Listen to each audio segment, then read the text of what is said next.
sure to subscribe and leave a like or a comment on the video below. Thank you for watching.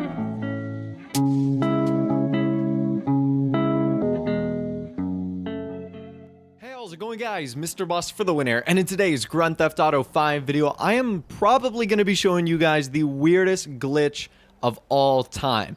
It's basically how your online character travels into the single-player world and thus has like weird abilities to obviously have access to single-player features, and probably the best one is being able to go into enterable interiors that are either locked or hidden away in single-player and online. It's super cool.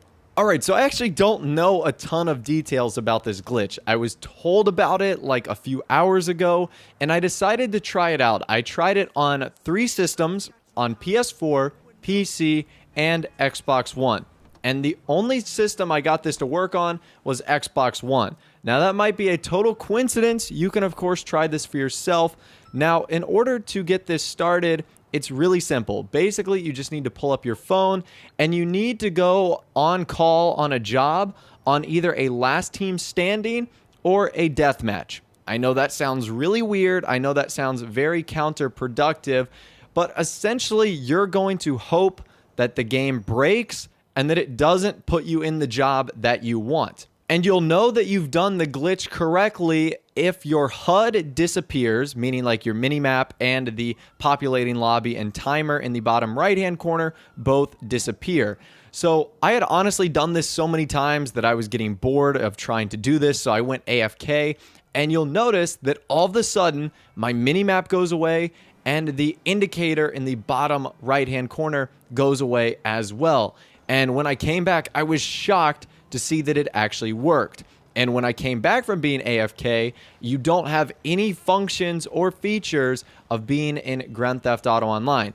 Meaning your phone doesn't work, you can't pull up your weapon wheel, you can't hit the start menu, you can't access the map, you literally can't do anything but get in cars, drive around, and pretty much explore the world. Now, I don't know what to call this quasi-universe that your character stumbles upon. It's like a hybrid of Grand Theft Auto Online and a hybrid of single player. And we know it's based in single player for a few reasons. One, throughout this video, you'll see cars that are like spawning that you obviously wouldn't see in online. The streets are more populated, and obviously there's like modified NPC cars that are around all the time. There's pets, dogs, cats walking around. Clearly stuff you don't see in online. So, like I said, I don't know what weird world I've been transported to here, but basically the coolest part about being in this new universe where your online character can explore is they now have the ability to go in buildings that you can't access in single player or in online. Now, the first one of those that I tested out was the Tequila La Bar, which I believe was only used in like the cutscene of the very first heist mission. And unfortunately, you can like open up the door and you can go inside, but there isn't anything in there. So I thought that was kind of disappointing, but it is kind of interesting to just go inside and have your character be in there. So I thought that was pretty interesting. Another thing that I actually thought was pretty cool, and this time it's a little bit more useful, is you can go inside of the Fleesa banks outside of heist missions. This is the only time you can go inside one of these banks, so you can kind of explore around a little bit. You can check out what's inside. For me, obviously, the coolest part was going back to that vault. Now, unfortunately, you can't go inside the vault, but it is still pretty cool to check out some of these interiors that, once again, are simply not available and are only available in this like hybrid world between single player and online.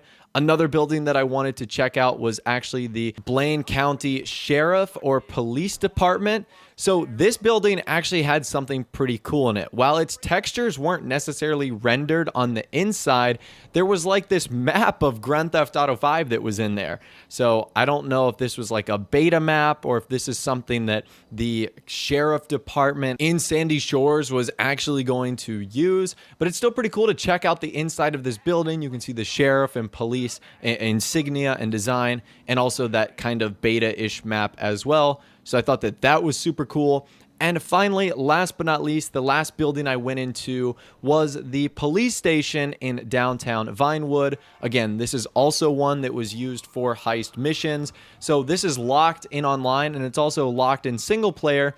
And when you go in here, you can explore a bunch of different places. You can go into the offices of like where the captains are supposed to be working. You can go into meeting rooms and briefing rooms. You can also go into the basement and go down in the jail cell, which is pretty cool. There's like functioning jail cells down there as well, which I do think is pretty awesome.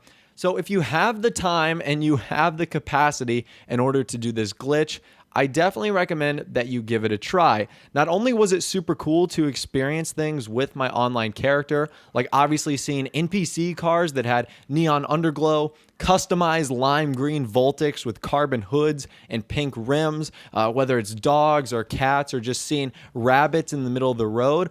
I'm not used to that in my online character, and it's weird being in the single player world with your online character, getting to explore and do a bunch of things.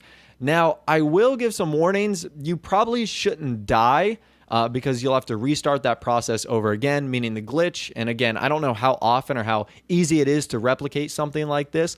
So that's what prevented me from going into some secret areas like Fort Zancudo and also the penitentiary. I would have wanted to go in there to try to see what you guys could actually find, but I didn't want to die and have to do it over again. So I'd love for you guys to try out this glitch as well and see what crazy things you can find inside. I'm hoping that maybe there's something secret that through this method we can actually uncover. Who knows, maybe there's something that can be solved with the Mount Chiliad Easter egg because our character now has the ability to like go through certain interiors and to go into certain places. So I would recommend you guys check out 3 areas. The Bolingbroke Penitentiary, I think there might be something in there. Fort Zancudo, see if you can actually go inside of the elevator that's in Fort Zancudo. And finally, last but not least, go up to Mount Chiliad, check it out, and obviously see if there's anything that might possibly be up there. But that's all the information I have for you guys today. I just wanted to show off this crazy, weird glitch that allows you to go into some secret and non-enterable buildings in-game. If you did go on to enjoy the video, a like rating would, of course, be awesome. And also subscribe to my YouTube channel if you are new or you like daily Grand Theft Auto 5 videos like this. With all the way, guys, like I said, thanks for watching. Take care, and I'll see you guys in the next video.